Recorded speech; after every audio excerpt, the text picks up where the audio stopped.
നമസ്കാരം. News at 11:30 സ്വാഗതം. സംസ്ഥാനത്ത് തദ്ദേശ തെരഞ്ഞെടുപ്പിന്റെ രണ്ടാം ഘട്ട വോട്ടെടുപ്പിന് ഒരു ദിവസം മാത്രം ശേഷിക്കെ വടക്കൻ കേരളത്തിൽ ഇന്ന് നിശബ്ദ പ്രചരണം. രണ്ടാം ഘട്ടത്തിൽ തൃശൂർ മുതൽ കാസർഗോഡ് വരെ 7 ജില്ലകളിലാണ് വോട്ടെടുപ്പ് നടക്കുന്നത്. തെരഞ്ഞെടുപ്പ് നടക്കുന്ന ജില്ലകളിൽ രാവിലെ 8 മണിയോടെ പോളിംഗ് സാമഗ്രികളുടെ വിതരണം ആരംഭിച്ചിരുന്നു. വോട്ടെടുപ്പിനോടനുബന്ധിച്ച് കനത്ത സുരക്ഷയാണ് പോളിംഗ് ബൂത്തുകളിൽ ഒരുക്കിയിട്ടുള്ളത്. ആദ്യഘട്ടത്തിൽ ഭേദപ്പെട്ട പോളിംഗ് ആണ് രേഖപ്പെടുത്തിയത്. വോട്ടെടുപ്പ് നടന്ന തിരുവനന്തപുരം മുതൽ എറണാകുളം വരെയുള്ള 7 ജില്ലകളിൽ 70.9% പോളിംഗ് ആണ് രേഖപ്പെടുത്തിയത്. അന്തിമ കണക്ക് തെരഞ്ഞെടുപ്പ് കമ്മീഷൻ ഇന്ന് നൽകും. വോട്ടിംഗ് യന്ത്രത്തിലെ തകരാർ മൂലം നിർത്തിവെച്ച ആലപ്പുഴ മണ്ണഞ്ചേരിയിൽ നാളെ റീപോളിംഗ് നടത്തും. ഡിസംബർ 13-നാണ് വോട്ടെണ്ണൽ. തദ്ദേശ തെരഞ്ഞെടുപ്പിൽ രണ്ടാം ഘട്ട വോട്ടെടുപ്പ് നടക്കുന്ന 7 ജില്ലകളിൽ നാളെ പൊതു അവധി.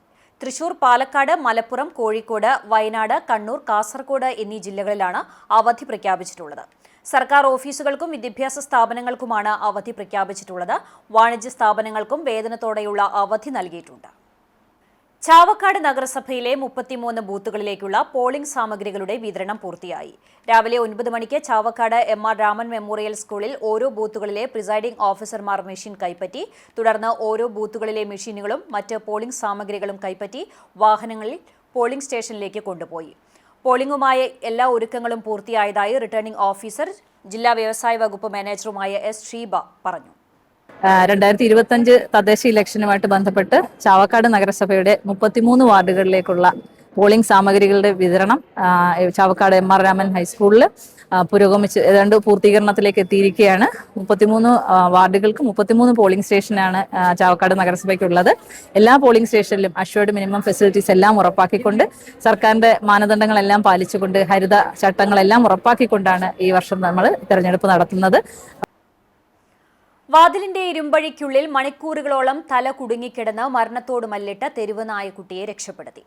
ഗുരുവായൂർ പാലയൂർ മോസ്കോ നഗറിൽ കാരക്കായിൽ ആസിഫിന്റെ വീട്ടുവളപ്പിലെ വാതിലിലാണ് നായക്കുട്ടി കുടുങ്ങിയത്. കഴിഞ്ഞ ദിവസം രാത്രി കരച്ചിൽ കേട്ട് എത്തിയപ്പോഴാണ് വീട്ടുകാർ വിവരമറിയുന്നത്.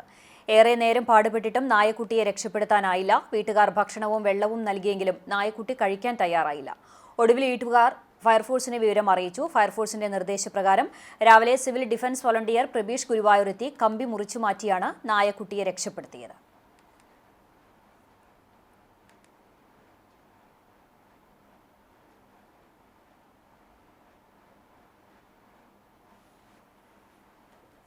ദുബായിലെ പൂരക്കാലങ്ങൾ കഴിഞ്ഞു. ഇനി പെരുന്നാളിന്റെ വരവാണ്. ബാൻഡ് സെറ്റിന്റെ അകമ്പടിയിൽ തിങ്കളാഴ്ച വൈകിട്ട് ദുബായിൽ നടന്ന ചടങ്ങിൽ ചലച്ചിത്ര ഗാനരചയിതാവ് ഹരിനാരായണനും മിഥുനും പെരുന്നാൾ അനൗൺസ്മെന്റ് ഉദ്ഘാടനം ചെയ്തു.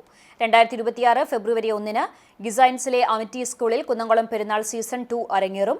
വത്സരാജ് നയിക്കുന്ന രാഗദീപം ബാൻഡ് സെറ്റും ചൊവ്വല്ലൂർ മോഹനൻ വാര്യർ നേതൃത്വം നൽകുന്ന 51-ൽ പരം കലാകാരന്മാർ അണിനിരക്കുന്ന ചെണ്ടമേളം, സ്ഫടികം ശിങ്കാരിമേളം, തമ്പോറും ഉണ്ടാകും. പെരുന്നാൾ രാത്രി സംഗീത വിരുന്നൊരുക്കാൻ പ്രശസ്ത പിന്നണി ഗായകനും അഭിനേതാവും സംവിധായകനുമായ വിനീത് ശ്രീനിവാസന്റെ ബാൻഡും സ്റ്റീഫൻ ദേവസിയുടെ സംഗീതവും ഉണ്ടാകും.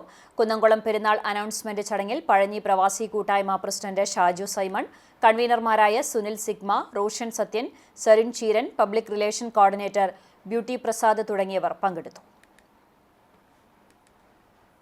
ഇതോടെ ന്യൂസ് അറ്റ് 11:30 സമാപിക്കുന്നു. നമസ്കാരം.